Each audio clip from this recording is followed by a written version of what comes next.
ఇక్కడ మనం చూస్తే కూటమిలో భాగంగా బీజేపీకి సీట్ వచ్చింది. బీజేపీ అజెండా ఏంటంటే ఆ 4% రిజర్వేషన్ అంటే మతతత్వ రిజర్వేషన్స్కి మేము అననుకూలం అని చెప్పేసి బీజేపీ పార్టీ చెప్తుంది. అదే విషయాన్ని ఇక్కడ కిషన్ రెడ్డి కూడా పక్క స్టేట్లో తెలంగాణలో చెప్పారు. ఇప్పుడు పురంధేశ్వరి గారు ఇంకేం మాట్లాడలేదు. బట్ చంద్రబాబు నాయుడు కూడా వచ్చి ఇంతవరకు ఏం మాట్లాడలేదు కూటమిలో నేతలు దీని మీద. అంటే కానీ భయాందోళనలు అయితే కనిపిస్తున్నాయి. ఈ 4% రిజర్వేషన్ వాళ్ళకి ఓటేస్తే తీసేస్తారేమోనని. ఇక్కడ పర్టికులర్గా మీ నియోజకవర్గంలో చూస్తే 19% ముస్లిం ఓట్స్ ఇక్కడ ఉన్నాయి. సో మీరు ఎలా దీని మీద స్పందిస్తారు? ఇప్పుడు చంద్రబాబు నాయుడు గారు ప్రత్యేకించి ఒప్పుకునే అవసరంలా. ఆయన ఏమి అన్నీ తెలిసే ముస్లిమ్స్ మైనార్టీలకి అణగదొక్కింది ఎవరంటే చంద్రబాబు నాయుడు.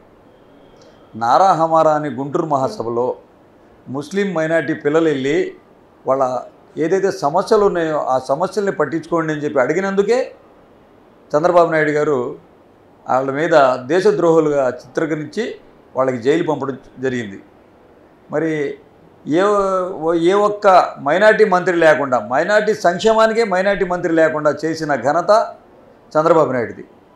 మరి ఆయన ఆ రోజుల్లో ఆయన హయాంలో ఒక మంత్రి లేడు, ఒక ఎమ్మెల్యే లేడు, లేకుండా ఆయన క్యాబినెట్లో ఒక మంత్రి లేకుండా కేవలం ముస్లిమ్స్కి ఓటు బ్యాంక్ కింద వాడుకున్న చంద్రబాబు నాయుడు మైనారిటీల హక్కుల్ని పరిరక్షిస్తాను భవిష్యత్తులో అని చెప్పేసి ఈ మధ్యకాలంలో అంటే రంజాన్ సమయంలో అండ్ రంజాన్ కార్యక్రమాల్లో పాల్గొన్నప్పుడు కూడా చెప్పిన విషయం. మీరు ఎలా కాదంటారు దాన్ని? మైనార్టీ హక్కుల్ని పరిరక్షించే వాళ్ళు ఈరోజు ఎన్ని సీట్లు ఇచ్చారు చెప్పండి? మైనార్టీలు ఎన్ని సీట్లు ఇచ్చారు? జగన్మోహన్ రెడ్డి గారు ఎన్ని సీట్లు ఇచ్చారు? జగన్మోహన్ రెడ్డి గారు 7 సీట్లు ఇచ్చారు. గతంలో 5 సీట్లు ఇచ్చారు. ఇప్పుడు మళ్ళీ పెంచుకుంటూ వెళ్తున్నారు. కానీ మైనార్టీలకి ఉప ముఖ్యమంత్రి ఇచ్చారు, మైనార్టీ సంక్షేమ మంత్రి ఇచ్చారు, అలాగే మైనార్టీలకి 5 ఎమ్మెల్యేలు ఇచ్చారు పోయినసారి.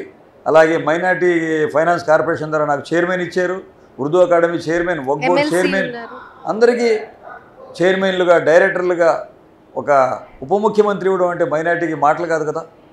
మరి అంజద్ బాషా గారికి ఉప ముఖ్యమంత్రి ఇచ్చారు, ఎమ్మెల్సీలు ఇచ్చారు. మరి ఇంత పెద్దపీట వేసి ముస్లిం మైనార్టీలకు అండగా నిలబడిన నాయకుడు ఎవరు ఉన్నారంటే వైఎస్ జగన్మోహన్ రెడ్డి గారే. అలాగే ఉర్దూ సెకండ్ లాంగ్వేజ్ చేశారు. ఎవరైతే మీరేమో ఇన్ని చెప్తున్నారు, కానీ జగన్మోహన్ రెడ్డి ముస్లింస్కి అన్యాయం చేశారు, వాళ్ళని ఒక ఓట్ బ్యాంకుగా మాత్రమే వాడుకుంటున్నారు అనేది చంద్రబాబు నాయుడు విమర్శ. వాళ్ళ దగ్గర పచ్చ మీడియా ఉంది. వాటి మీద రాతలు రాసుకొని వాళ్ళు ఏదనుకుంటే అది రాసేసుకొని రాత్రి వాళ్ళు మేము చేయలేదని చెప్పరు కదండి. అందుకోసం జగన్మోహన్ రెడ్డి గారి మీద కావాలని చెప్పేసి అభండాలు వేస్తున్నారు. వాళ్ళు చేసిన ఏదైనా చెప్పండి వాళ్ళ క్యాబినెట్లో ఒక మంత్రి కనిపించాడా ముస్లిం మైనార్టీ మంత్రి? అసలు ఇప్పుడు 2019 విషయం కాదు, 2024లో ఎంతమంది టికెట్లు ఇచ్చారు చెప్పండి? కావాలని చెప్పేసి జగన్మోహన్ రెడ్డి గారి మీద బురద జల్లే కార్యక్రమం పెట్టుకొని ఈ యొక్క కూటమి తయారైపోయి ఏదో జగన్మోహన్ రెడ్డి గారికి వస్తున్న ఆదరాభిమానం, ప్రజాభిమానం చూసి ఓర్వలేకే ఏదో ఓటు బ్యాంక్ కింద వాడుకున్నారండి. ఓటు బ్యాంక్ కింద వాడుకోవడం కాదు, జగన్మోహన్ రెడ్డి గారు ఒక్క ఓటుని విలువ తెలియజేశారు. ప్రజలకి ఓటు విలువని తెలియజేశారు. గతంలో కూడా ఇదే ప్రభుత్వం, గతంలో ఇంకా 2 రాష్ట్రాలు కలిసి ఉన్నాయి. 2 రాష్ట్రాలు కలిసి ఉన్నప్పుడు ఎంత అసలు రెవెన్యూ ఉండేది. మరి ఈరోజు డివైడ్ అయిపోయిన తర్వాత జగనన్న అన్ని సంక్షేమ పథకాలు కానివ్వండి, లేకపోతే ఏదైనా సంక్షేమ పథకం ఆగిందా? కరోనా కష్టకాలంలో కూడా ప్రజలకు ఆదుకున్న నాయకుడు జగన్మోహన్ రెడ్డి గారు, ఏ ఒక్క పథకం ఆగకుండా. మరి ఇదే కరోనా కష్టకాలంలో తెలంగాణలో తలదాచుకున్నారు చంద్రబాబు నాయుడు, ఆయన దత్తపుత్రుడు పవన్ కళ్యాణ్. మరి ఈరోజు వచ్చేసి ఆయన ముస్లిమ్స్కి ఓటు బ్యాంక్ కింద వాడుకుంటున్నారు. ఇవాళ మేము అది చేసేస్తాం ఇది చేసేస్తాం అని చెప్తున్నారు. మీరు కూడా దత్తపుత్రుడు అంటున్నారు. మీ దాంట్లో కూడా దాదాపు 10% ఓట్స్ ఉన్నాయి. అక్కడ విమర్శిస్తే పడవేమో చూసుకోండి. ఉండే లేదని నేను చెప్పడం లేదు. కాకపోతే ఏంటంటే కేవలం చంద్రబాబు పల్లకి మోయడానికే పవన్ కళ్యాణ్ పనిచేస్తున్నారు.